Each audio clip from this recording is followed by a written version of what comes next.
Baik, Assalamualaikum warahmatullahi wabarakatuh. Perkenalkan, nama saya Hanifah Zabila dengan NIM 2502-9014 dari Prodi Pendidikan Matematika. Pada kesempatan kali ini, saya akan mempresentasikan tentang konsep hakikat manusia menurut Al-Quran dan menurut pakar. Pertama-tama kita akan masuk ke latar belakangnya terlebih dahulu. Di sini konsep hakikat manusia telah menjadi salah satu topik fundamental yang dibahas secara mendalam dalam berbagai tradisi pemikiran, baik dalam konteks spiritual, filosofis, maupun ilmiah. Dalam perspektif Al-Quran sebagai sumber ajaran Islam, manusia dipahami sebagai makhluk yang memiliki kedudukan istimewa di antara ciptaan lainnya, yakni sebagai khalifah atau pemimpin di bumi yang diberi tanggung jawab untuk menjaga keseimbangan dan keharmonisan alam semesta. Sementara itu, pakar yang dikenal sebagai salah satu pemikir dalam bidang psikologi dan filsafat manusia yang mengembangkan konsep hakikat manusia dengan pendekatan yang lebih empiris dan rasional, menekankan bahwa manusia pada dasarnya adalah makhluk yang memiliki potensi untuk berkembang secara dinamis melalui interaksi dengan lingkungannya.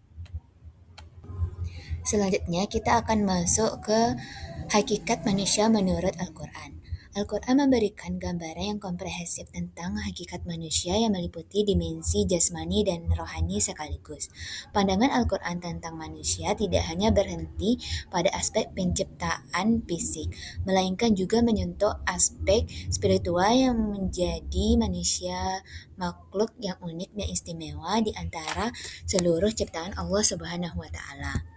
Dari segi penciptaan fisik, Al-Quran menjelaskan bahwa manusia berasal dari berbagai unsur yang menunjukkan kerendahan asal-usul, sekaligus kebesaran potensi yang dapat dicapai.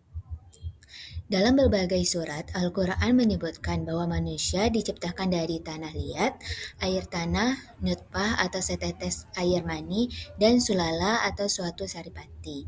Dari unsur yang sedemikian sederhana ini, Allah SWT membentuk manusia dengan bentuk yang paling sempurna dan memberikan berbagai kemampuan yang tidak dimiliki oleh makhluk lain. Selanjutnya, aspek rohani, yang merupakan dimensi yang paling membedakan manusia dengan makhluk ciptaan lainnya. Al-Quran menjelaskan bahwa setelah menyempurnakan penciptaan fisik manusia, Allah SWT menyiapkan roh ke dalamnya sebagaimana tercantum dalam surah Al-Hijr ayat 29. Roh inilah yang memberikan kehidupan, kesadaran, dan kemampuan untuk berhubungan dengan Allah Subhanahu wa Ta'ala. Allah Subhanahu wa Ta'ala menempatkan manusia dalam kedudukan yang sangat istimewa dengan memberinya amanah sebagai khalifah di bumi. Konsep khalifah yang tercantum dalam surah Al-Baqarah ayat 30 mengandung makna bahwa manusia adalah pemimpin, pengelola, dan penjaga alam semesta yang harus menjaga keseimbangan yang ada di bumi.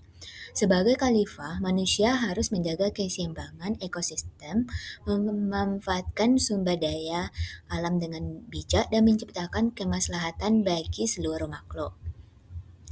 Dan yang terakhir itu adalah Al-Quran juga memperkenalkan konsep fitrah yang menjadi landasan penting dalam memahami hakikat manusia.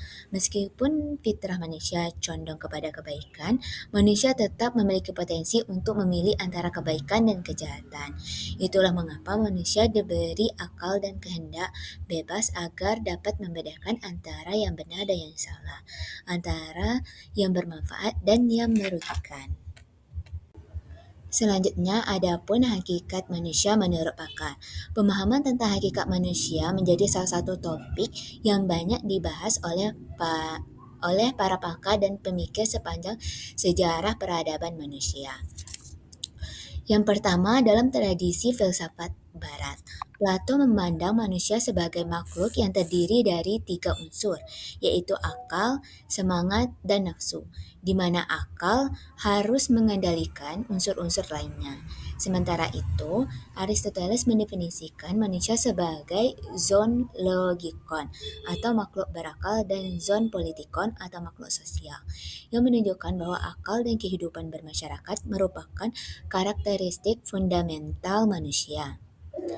Yang selanjutnya dalam bidang psikologi, Sigmund Freud menjelaskan bahwa manusia terdiri dari id, ego, dan superego dengan dorongan dasar berupa naluri seksual dan kehidupan. Sedangkan Abraham Maslow memandang manusia sebagai makhluk yang memiliki potensi untuk aktualisasi diri melalui hierarki kebutuhan yang berjenjang. Carl Rogers juga menekankan bahwa manusia memiliki kecenderungan bawaan untuk tumbuh dan mengembangkan potensinya secara optimal. Selanjutnya yang terakhir itu dalam tradisi pemikiran Islam. Ibnu Sina menjelaskan bahwa manusia terdiri dari jiwa rasional dan tubuh jasmani, di mana jiwa merupakan esensi utama yang bersifat imaterial dan abadi.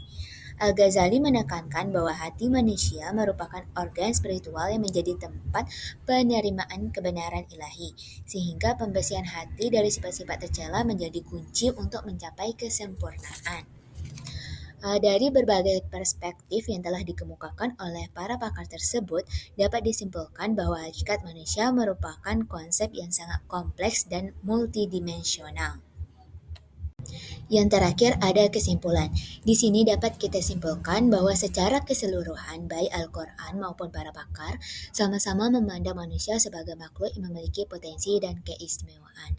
Perbedaannya terletak pada penekanan, yaitu Al-Quran menegaskan dimensi ketuhanan dan tujuan penciptaan manusia, sedangkan para pakar lebih menekankan aspek ilmiah dan kemanusiaan berdasarkan kajian rasional dan empiris. Kedua pandangan tersebut saling melengkapi dalam memahami hakikat manusia secara utuh. Baiklah, itulah pembahasan tentang konsep hakikat manusia menurut Al-Quran dan pakar dari saya pada kesempatan kali ini. Apabila terdapat kesalahan atau kekurangan, mohon dimaafkan. Saya tutup dengan wassalamualaikum warahmatullahi wabarakatuh.